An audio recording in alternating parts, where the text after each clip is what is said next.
Bulan Oktober adalah bulan kesadaran Down Syndrome, di mana kita merayakan dan memberitahu masyarakat tentang kemampuan pengidap Down Syndrome bahwa mereka juga mampu untuk melakukan banyak hal dan apapun yang mereka inginkan. Seperti apa detailnya bersama saya Khairunisa, let's talk about it.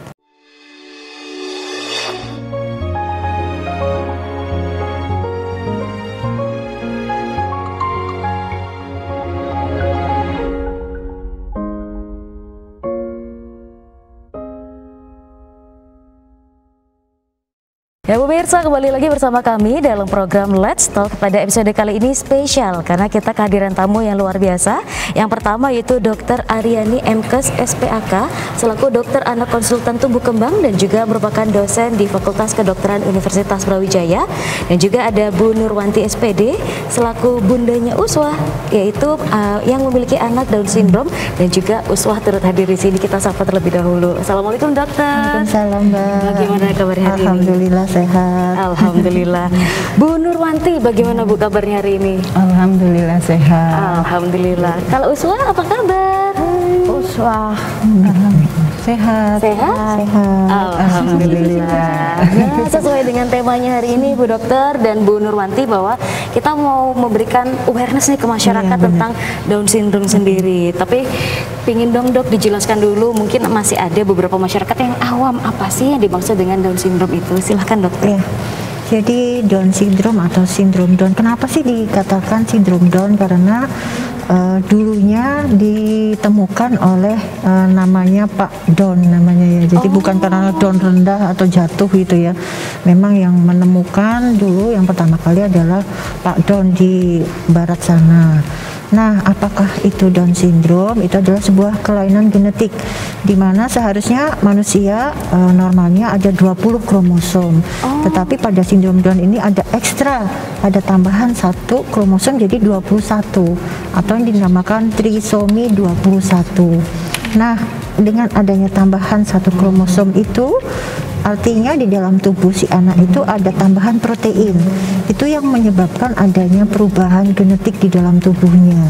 Nah, perubahan genetik di dalam tubuhnya itu yang akhirnya menyebabkan berbagai macam ketidakseimbangan, mulai dari ketidakseimbangan di otaknya, kemudian di fisiologi di tubuhnya, akhirnya berimbas ke berbagai macam gejala yang timbul, terutama pada intelektualnya itu ya, kemudian pertumbuhan fisiknya, pertumbuhan mentalnya itu juga ada gangguan akhirnya karena ekstra kromosom 21 itu. Ya, kemudian pada anak sindrom Down memang ada kekhasan ya di wajahnya nampak. Jadi ada fasies mongoloid, jadi kelihatan matanya agak sipit ya, kemudian ada lipatan di matanya agak meruncing gitu ya, kemudian ada lipatan di kelopak matanya, epicanthal fold namanya, kemudian jembatan hidungnya itu agak datar, kemudian dahinya mungkin agak lebar dan agak mendatar, kemudian dari mulutnya lebih kecil dibanding yang tidak Down Syndrome, dan lidahnya agak besar, jadi mungkin dia kesulitan untuk akhirnya untuk makan, untuk bisa berucap itu karena posisi lidahnya lebih besar daripada ukuran rongga mulutnya. Kemudian juga akhirnya menyebabkan permasalahan di organ tubuhnya. Anak-anak sindrom Down banyak yang mengalami kelainan jantung, gangguan pernapasan, kelainan hormon terutama hipotiroid seperti itu. Kemudian untuk otot-ototnya juga mengalami kelemahan, dia terlambat untuk bisa berjalan segala macam, ada masalah di saluran pencernaan, di organ mata, di organ telinga segala macam. Jadi berbagai macam organ yang memang bisa terdampak karena tambahan kromosom 21 itu tadi. Mungkin gambarannya seperti itu, Mbak. Baik, wah, luar biasa detail sekali Dok. Tapi yang bikin saya penasaran, apakah ini sesuatu penyakit yang mungkin genetik atau seperti apa Dok? Ini kan pemirsa juga awam, apalagi dijelaskan tentang kromosom tadi. Mungkin bisa dibantu jelaskan ini asal mulanya seperti apa sih seseorang bisa mengalami Down Syndrome ini? Ya. Jadi saya jelaskan untuk Down Syndrome ini adalah kelainan genetik. Dia ada 3 jenis, 3 tipe. Yang pertama adalah trisomi 21. Terjadi pada 95% anak. Itu jadi memang sebagian besar anak sindrom Down yang ada di dunia ini lahir dengan trisomi 21. Artinya apa? Memang di tiap sel di kromosomnya itu ada ketambahan satu kromosom, jadi 21 di tiap kromosomnya, semuanya ketambahan 21. 95% anak mengalami yang tipe yang pertama. Yang kedua adalah tipe mozaik. Tipe mozaik itu ada di 3-4% anak sindrom Down. Artinya apa mozaik? Tidak semua sel itu ketambahan satu bagian tadi. Nah, makanya yang kadang-kadang ada anak sindrom Down yang tidak terlalu khas wajahnya seperti anak sindrom Down, lebih ringan, gejala-gejalanya juga lebih ringan seperti itu. Ada yang terakhir adalah tipe 3, ini adalah tipe translokasi. Hanya 1% anak yang mengalami translokasi. Translokasi itu apa? Artinya ada materi genetik yang tiba-tiba nempel di bagian genetik yang lain itu. Dan kalau tipe yang ketiga ini dia tidak diturunkan secara genetik. Nah, itu makanya kenapa kita perlu untuk mengecek genetik anak Down syndrome ini tipe yang 1, 2 atau yang 3 ini untuk mengetahui apakah ada pengaruh genetik atau tidak. Kalau ada pengaruh genetik, mungkin saja kan nanti anak berikutnya kalau si ibu hamil mungkin berulang lagi seperti itu keperluannya. Sedangkan kalau yang lain-lain tidak diturunkan secara genetik. Jadi bisa saja untuk anak yang berikutnya tidak mengalami sindrom Down seperti itu. Dan memang kejadiannya ini 1 dari 800 sampai 1000 kelahiran. Jadi dari 800 kelahiran kemungkinan anak mengalami sindrom Down 1.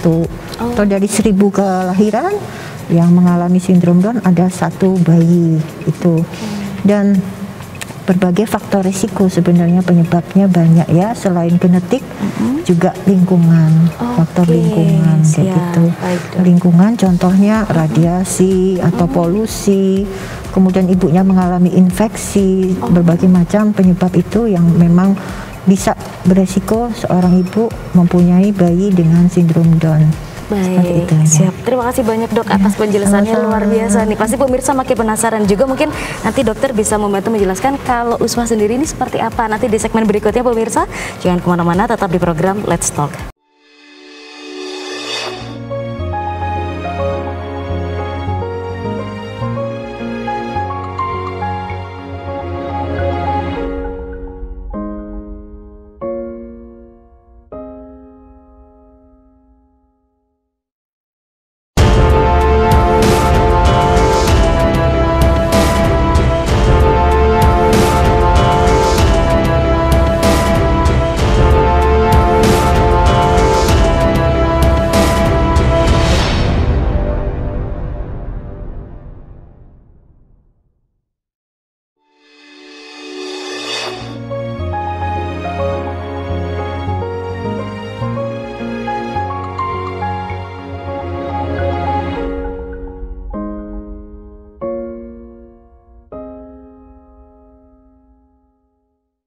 Pemirsa, kembali lagi bersama kami dalam program Let's Talk. Masih berbincang dengan Dr. Aryani dan juga Bu Nurwanti. Kita mau melanjutkan obrolan di segmen sebelumnya. Di segmen sebelumnya Dr. Aryani telah menjelaskan tentang apa saja sih jenis-jenis dari penyakit Down syndrome, dan sekarang ada uswah yang juga turut hadir di sini, dan kita ingin lebih mengenal uswah sambil dibantu dokter menjelaskan kira-kira uswah ini kondisinya seperti apa sih, Dok? Iya, jadi uswah ini usia 21 tahun ya, sudah 21 tahun ya, tapi kita lihat mungkin fisiknya tidak seperti anak 21 tahun seperti yang saya sampaikan tadi, karena ekstra kromosom itu menyebabkan perubahan fisiologi fisiknya dari tubuh si anak sindrom Down.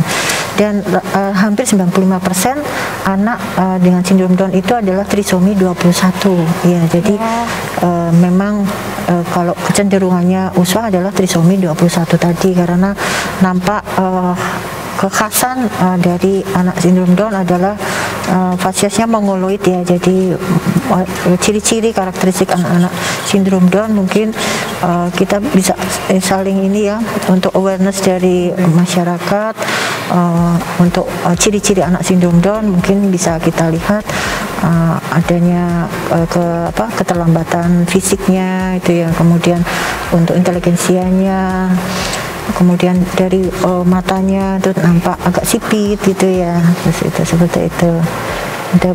Jari-jari tangannya juga mungkin lebih kecil kayak gitu ya.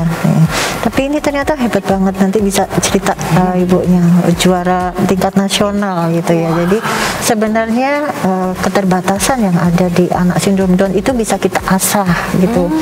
Jadi disability-nya itu kita bisa asah supaya menjadi ability ya Bu ya.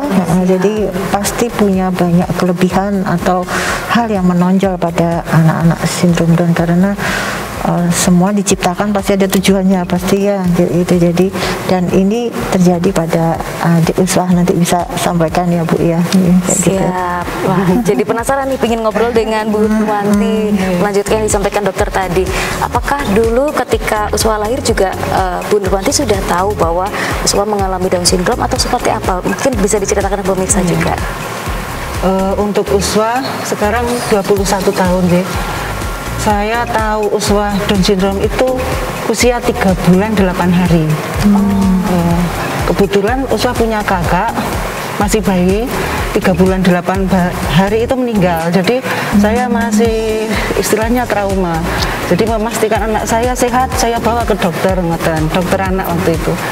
Terus setelah itu karena saya tidak mengerti bagaimana apa itu Down syndrome, juga tidak pernah tahu bagaimana anak berkebutuhan khusus, tidak pernah tahu. Terus diberitahu bahwa ini Down syndrome, kemudian diberitahu juga mungkin karena dari fisik ya, mungkin kalau secara medis atau bagaimana disampaikan waktu itu. Ingat sekali saya, ini nanti usia sampai 9 tahun masih proses apa itu, perlu istilahnya kalau anak pada umumnya belum bisa apa-apa itu sampai 9 tahun.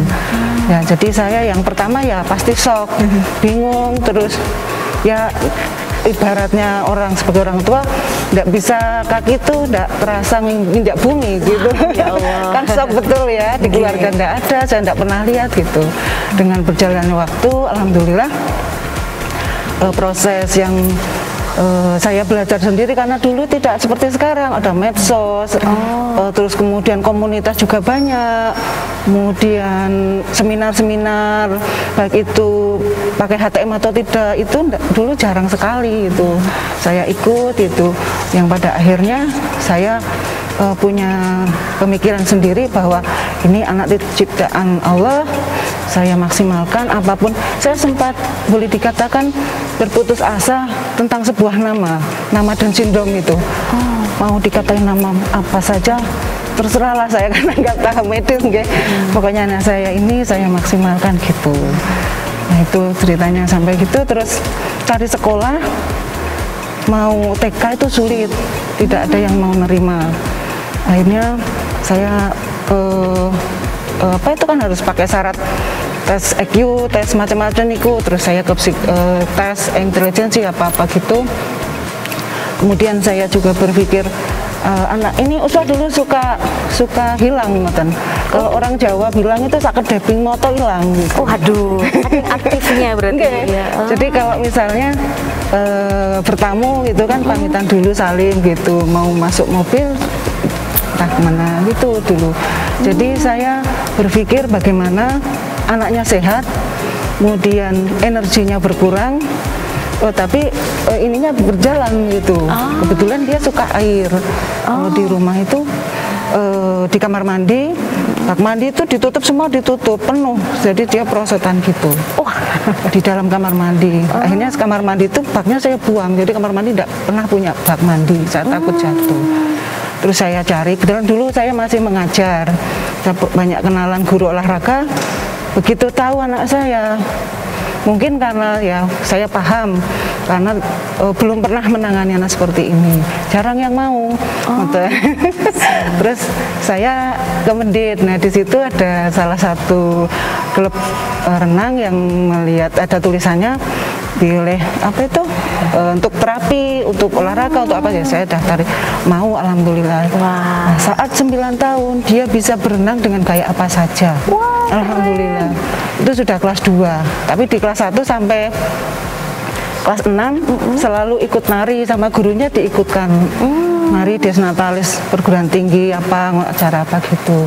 Nah, alhamdulillah di Malang sekarang sudah, ini termasuk Dokter Aryani nih yang support luar biasa untuk anak-anak Down syndrome itu. Jadi ada wadahnya, kemudian ada pelatihan, mungkin imam yang dokter yang Mamcraft itu, wadah itu semua itu sudah luar biasa adanya. Terus waktu SMP, masuk SMP, kebetulan kepala sekolah SMP itu suaminya gurunya Uswa, tahu berenang, langsung diikutkan PON. Wow, PON Peparnas itu, kalau anak bertahan khusus kan namanya Peparnas. Nah, dari situ itu membuka jalan, dalam arti banyak event-event untuk berkebutuhan khusus, mulai dari kejurnas, pornas, tidak hanya olahraga tapi ternyata juga seni. Jadi ada pelatihan. Siap. Mungkin itu ceritanya. Luar biasa Bu, ini menginspirasi sekali bagi mungkin pemirsa yang memiliki anak Down syndrome juga. Ternyata masih banyak peluang yang bisa dilakukan oleh anak tersebut, dan tentunya harus tetap semangat. Dan kita masih akan mengulik lagi nanti cerita dari Uswa di segmen berikutnya pemirsa. Jangan kemana-mana, tetap di program Let's Talk.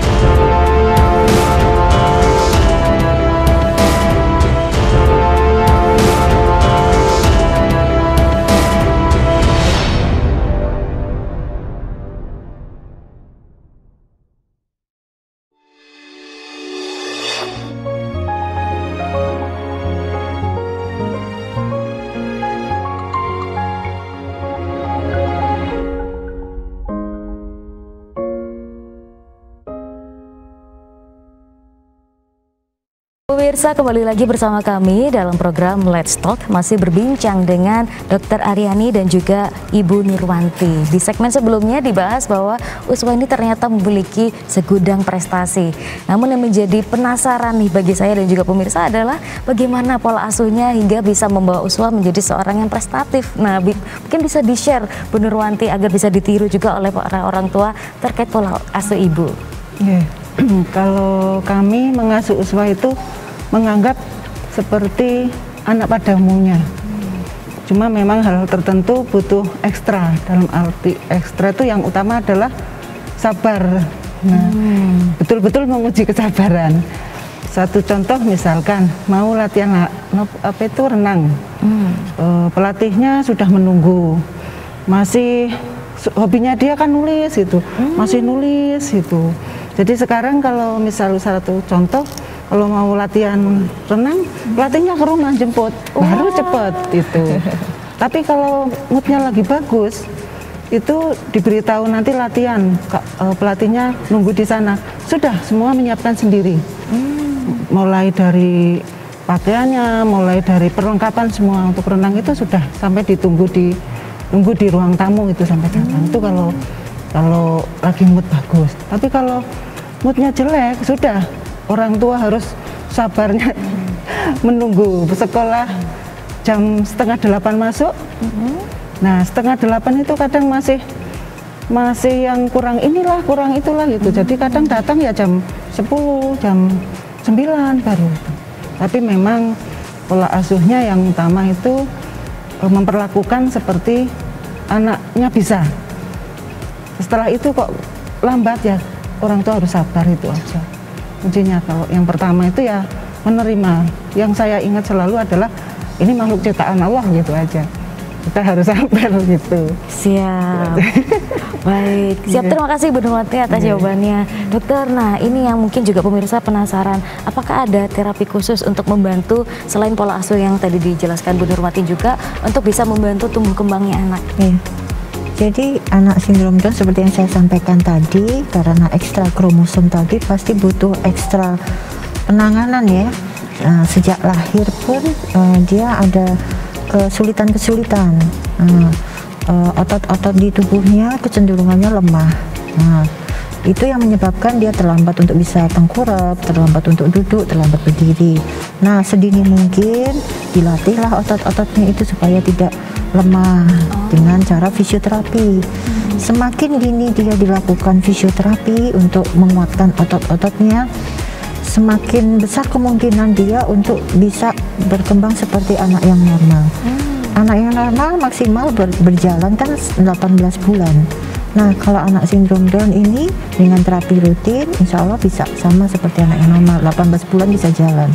Tapi kalau tidak diterapi mungkin agak terlambat ya, jalannya bisa umur 2 tahun, 3 tahun. Berbagai macam kesulitan itu yang harus dideteksi oleh si ibu. Kan beda-beda tiap anak, ada yang sulit untuk makan, misalnya nggak bisa makan yang keras itu ya Bu ya, atau makanan hanya bisa bubur, itu karena otot-otot di rongga mulutnya juga lemah, lidahnya juga cenderung lebih besar, dia kesulitan untuk mengunyah. Itu juga harus di screening semua kesehatannya, kesehatan jantungnya, paru-parunya, telinga, mata, saluran pencernaan, hormonnya harus dipastikan semuanya ada kelainan atau tidak. Kalau ada kelainan sedini mungkin harus segera ditangani ya oleh yang sesuai dengan kelainannya. Kemudian juga dia memang butuh ekstra tadi ya, jadi ekstra harus dilatih dibanding anak yang bukan sindrom Down. Untuk bicaranya juga ada keterlambatan, maka butuh juga terapi untuk berbicara. Kemudian juga nanti selain fisioterapi tadi juga berbagai keterampilan dia juga butuh pendampingan. Jadi memang anak sindrom Down memang butuh ekstra sejak dia lahir ya, butuh berbagai bimbingan, macam-macam terapi yang harus dilakukan, karena sangat kelihatan antara yang tidak diterapi dengan yang diterapi itu jelas berbeda, karena dia memang sangat membutuhkan itu. Karena kalau tidak nanti kasihan semakin jauh keterlambatannya, karena dari milestone-nya itu si anak sindrom Down ini memang ada keterlambatan sekitar 6 bulan sampai 1 tahun ke belakang dibanding anak yang tidak Down syndrome. Nah, itu yang harus dikejar, jangan sampai nanti semakin jauh, jadi bedanya bisa 2 tahun 3 tahun dibanding anak yang biasa. Jadi memang butuh ekstra banyak terapi itu ya. Baik, nah ini mungkin pertanyaan terakhir juga untuk Dr. Aryani dan Bu Nurwanti berkaitan dengan awareness month dari Down syndrome sendiri. Apa sih dari Bu Nurwanti yang ingin disampaikan kepada masyarakat, utamanya mungkin orang tua yang memiliki anak Down syndrome juga? Untuk teman-teman yang mempunyai dikaruniai putra putri Down syndrome, tetap semangat, tetap sabar. Terus kalau orang Jawa bilang ditelateni, kita cari ilmu sebanyak-banyaknya, kita bersinergi, kita berkumpul dengan beberapa komunitas, kita bertanya kepada para ahli, pada mungkin yang lebih berpengalaman. Semakin banyak kita belajar, semakin kita untuk anak-anak kita itu lebih bagus. Itu untuk orang tua. Kalau untuk masyarakat, kami sebagai orang tua menginginkan bahwa untuk anak-anak Down syndrome itu bukan aib, juga bukan sesuatu yang mengganggu masyarakat, bukan. Insya Allah kalau anak-anak Down syndrome ini anaknya humble, kemudian kalau mereka disupport atau lingkungan itu menerima dan mau berinteraksi, bisa anak Down syndrome itu bisa seperti hidup masyarakat pada umumnya. Jadi kalau misalnya masyarakat umum melihat anak Down syndrome itu minimal, kalau di luar sana kok kelihatan jalan sulit atau sebagainya, dibantu. Kalau misalnya tidak bisa membantu, ya jangan mengganggu, dalam arti bisa juga mengganggu itu mungkin dengan tatapan mata, itu masih terasa sekali sampai sekarang. Ya saling mensupport, saling kita welcome, termasuk ini salah satu acara ini. Mungkin Down syndrome itu banyak di sekitar kita, kita harus peduli, minimal dibantu, kemudian jangan membuli gitu. Itu saja mungkin harapan orang tua gitu. Terima kasih Bu. Dari dokter mungkin terakhir singkat saja, apakah ada komunitas khusus nih bisa merangkul rekan-rekan Down syndrome lainnya? Iya. Jadi alhamdulillah kalau untuk di Kota Malang ini ada sebuah komunitas khusus sindrom Down namanya WORDS. singkatannya dari Work Together and Love People with Down Syndrome.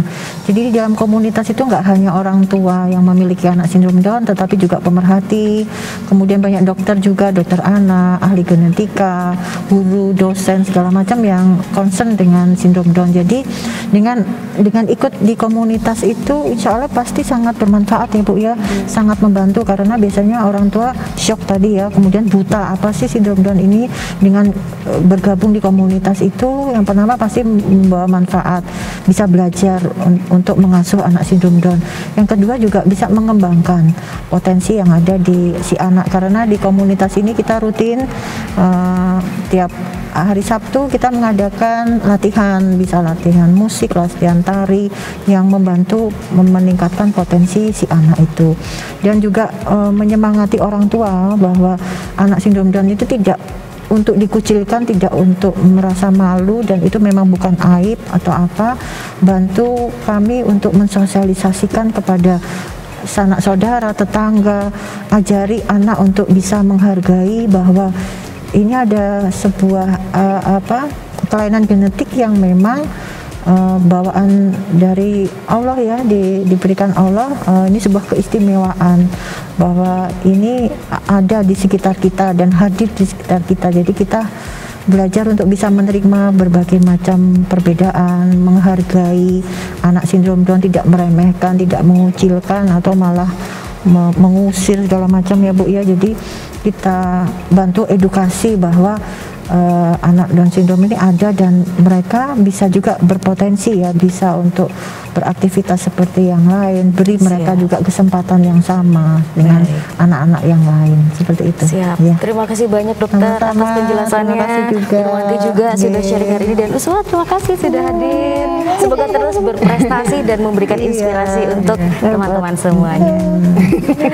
Dan pemirsa, tak terasa 30 menit sudah nih kita berbincang hari ini, banyak pembelajaran yang bisa kita lakukan, dan tentunya kita terus harus aware terhadap lingkungan kita, baik kepada rekan-rekan yang menjadi teman kita maupun rekan-rekan lainnya yang Down syndrome, karena mereka juga adalah teman yang sama untuk kita hargai bersama-sama. Dan pemirsa, kita masih akan ngobrol-ngobrol lagi nanti di episode-episode lainnya. Saya Khairunisa beserta seluruh kru yang bertugas mohon pamit undur diri. Terima kasih atas kebersamaan Anda dan sampai jumpa. Dadah.